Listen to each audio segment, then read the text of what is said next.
नमस्कार दोस्तों, स्वागत है आप लोगों का हमारे इस चैनल पर।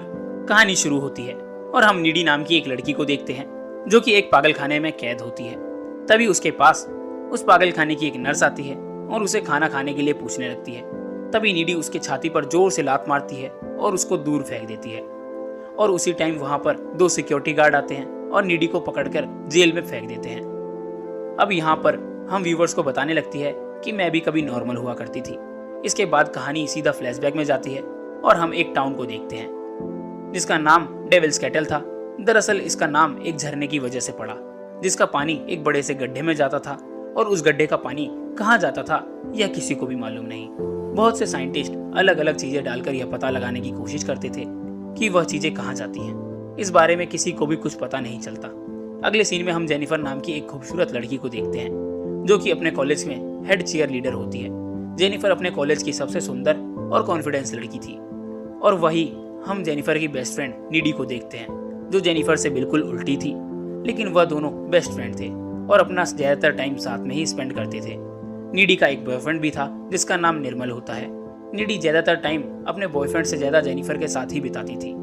फिर एक रात नीडी और निर्मल का दोनों का साथ में सोने का प्लान बनता है। वह दोनों जब साथ में सोने वाले होते हैं तभी वहां पर जेनिफर आ जाती है और वह नीडी को अपने साथ एक क्लब में चलने के लिए बोलती है। फिर वह कुछ देर बाद वह दोनों क्लब में जाते हैं जहां पर जेनिफर उस क्लब में बहुत सारे लड़कों से मिलती है। वहीं पर जेनिफर की मुलाकात एक लड़के से होती है जिसका नाम टोनी होता है। वह उस क्लब में बैंड चलाया करता था। फिर जेनिफर टोनी से बात करती है और उसे ड्रिंक के लिए पूछती है। इस पर टोनी भी उसे हाँ बोल देता है। फिर जेनिफर जैसे ही ड्रिंक लेने के लिए जाती है तभी पीछे से टोनी अपने दोस्तों से जेनिफर को प्रपोज करने के लिए बोलने लगता है। वहीं टोनी की सारी बातें नीडी सुन लेती है। नीडी भागकर जेनिफर के पास आती है और नीडी जेनिफर को सारी बातें बता देती है, लेकिन जेनिफर उसकी बातों पर यहाँ पे कुछ भी ध्यान नहीं देती और फिर वो टोनी का परफॉर्मेंस देखने लगती है। परफॉर्मेंस देखने के बाद कुछ ही टाइम के बाद वहां पर आग लग जाती है और चारों तरफ भगदड़ मच जाती है। सभी लोग इधर से उधर भाग रहे होते हैं और इस भगदड़ में बहुत सारे लोग कुचले भी जाते हैं। तभी नीडी जेनिफर को अपने साथ वॉशरूम में ले जाती है और वह दोनों वॉशरूम की खिड़की खोलकर वहां से बाहर निकल जाते हैं। बाहर निकलते ही नीडी देखती है कि यह क्लब पूरी तरह जल चुका है और क्लब के अंदर जो लोग हैं वह बाहर निकलने के लिए जोर जोर से चिल्ला रहे हैं। और वहां पर टोनी आ जाता है और वह जेनिफर को अपने साथ चलने के लिए बोलता है। नीडी जेनिफर को जाने के लिए मना कर देती है पर जेनिफर टोनी के साथ चलने के लिए रेडी रहती है और फिर टोनी जेनिफर को वैन में बिठाकर वहां से ले जाता है। नीडी को यह सब कुछ बिल्कुल भी अच्छा नहीं लगता क्योंकि जेनिफर कुछ अनजान लोगों के साथ चली गई थी। फिर नीडी को घर पर जाकर जेनिफर की बहुत ज्यादा चिंता होने लगती है, इसलिए नीडी अपने बॉयफ्रेंड निर्मल को फोन लगाती है और उसे सारी बातें बता देती है। नीडी बहुत ज्यादा घबराई हुई थी कि वह लोग जेनिफर के साथ कुछ उल्टा ना कर दें। नीडी के दरवाजे पर कोई नॉक करता है। तब जब नीडी नीचे जाकर देखने लगती है तब वह दरवाजे खोलती है और वह देखती है कि यहाँ पर कोई भी नहीं है। फिर जब वो अंदर आती है तब उसे अपने एक रूम से आवाज आने लगती है। जब वो रूम के अंदर जाकर देखती है तब वो देखती है कि वहां पर जेनिफर है। फिर वो देखती है कि वहां पर जेनिफर खड़ी है और उसके पूरे शरीर में खून लगा हुआ है। इसके बाद जेनिफर नीडी का फ्रिज खोलती है और वहां से कच्चा मांस निकालकर खाने लगती है। अब नीडी जेनिफर को देखकर बहुत ज्यादा डर जाती है और उसे बात करने की कोशिश करती है, पर जेनिफर वहां पर काफी डरावनी आवाजें निकालने लगती है। वह अपने मुंह से कोई काला लिक्विड निकालकर वहां से चली जाती है। और फिर अगले दिन कॉलेज में नीडी जेनिफर के बारे में सोच रही होती है कि तभी वहां पर जेनिफर आ जाती है जो बिल्कुल ठीक लग रही थी। अब नीडी जेनिफर को कल रात के बारे में बात करने लगती है। तभी वहां पर प्रोफेसर आ जाता है और पिछली रात का क्लब में मरे हुए लोगों के बारे में बताने लगता है। वहीं जेनिफर प्रोफेसर की बात सुनकर हंसने लगती है जो कि नीडी को काफी अजीब लग रहा था। दूसरी तरफ हम फुटबॉल के टीम कैप्टन जून को देखते हैं। जून ग्राउंड में अकेला खड़ा होता है। जून अपने मरे हुए दोस्तों के बारे में सोच रहा होता है और सोच के वह बहुत ज्यादा दुखी होता है। और तभी वहां पर जेनिफर आती है और उसे बोलती है कि मैं भी बहुत दुखी हूँ। और फिर वह दोनों आपस में बात करने लगते हैं और फिर वह दोनों साथ में घूमने चले जाते हैं और वह लोग एक जंगल में जाते हैं जहाँ पर उन लोगों को सारे जानवर देखने लगते हैं। तभी वह अचानक से जेनिफर को देखता है। उसका मुंह खुल जाता है किसी जानवर की तरह और बड़ा हो जाता है और फिर वह जून को मार डालती है। वहीं पर जून की आवाज सुनकर प्रोफेसर आता है और वह जून को मरा हुआ देखकर प्रोफेसर बहुत ज्यादा डर जाता है।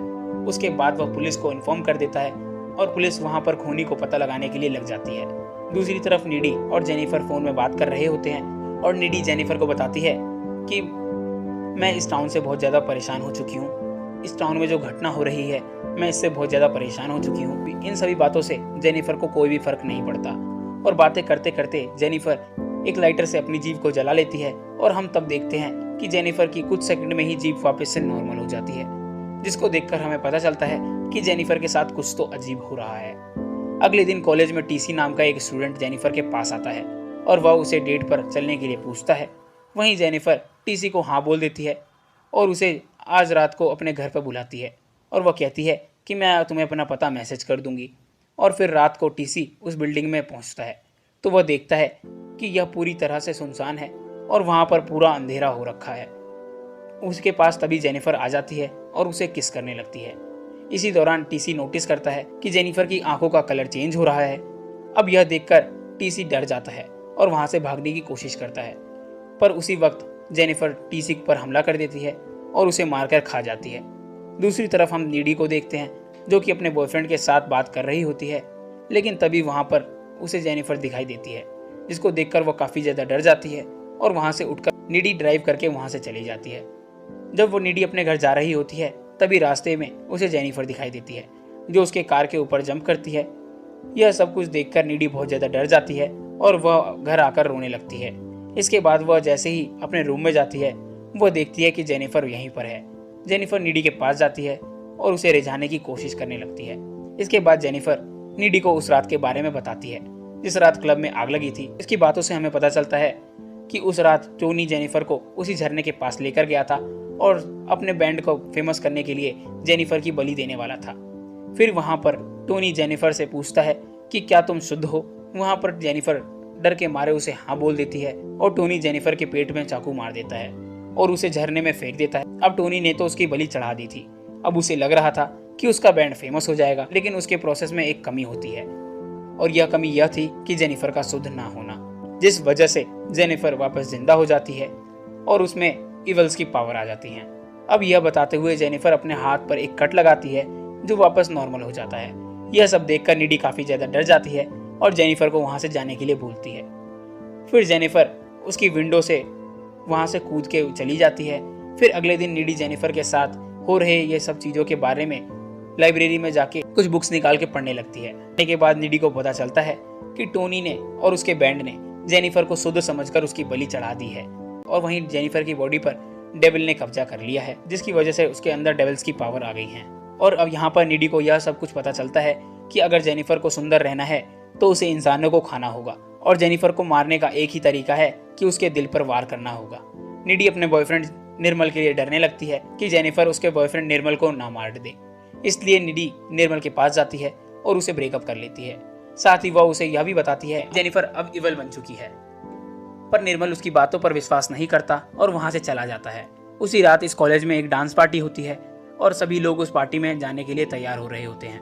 नीडी भी सबसे पहले पार्टी में पहुंच जाती है और वहां पर निर्मल का इंतजार करने लगती है। दूसरी तरफ निर्मल पैदल ही अपने घर से उस पार्टी में जा रहा होता है। तभी रास्ते में जेनिफर मिलती है और उसे नीडी के बारे में बताने लगती है। जेनिफर उसको बताती है स्कूल टाइम में नीडी के बहुत सारे दोस्त थे और उसके बहुत सारे बॉयफ्रेंड भी थे।